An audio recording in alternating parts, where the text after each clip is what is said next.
Hello everyone, Assalamu Walaikum. How are you all? I hope you are well. Welcome back to my channel in this new video. Today's video, how to change the font style in Microsoft Excel. So get let's started. At first, open your Excel document. Firstly, then show the text. This text is then you can see is the text style. The sense in select your all text option in going to the text option, font style option, then it choose font,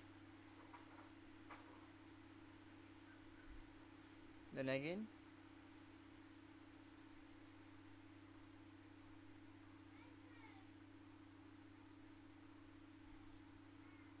then it choose font in the sense.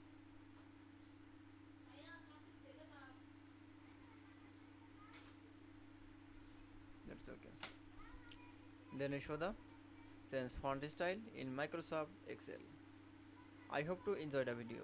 Please like, comment, share and subscribe my channel. Thanks for watching.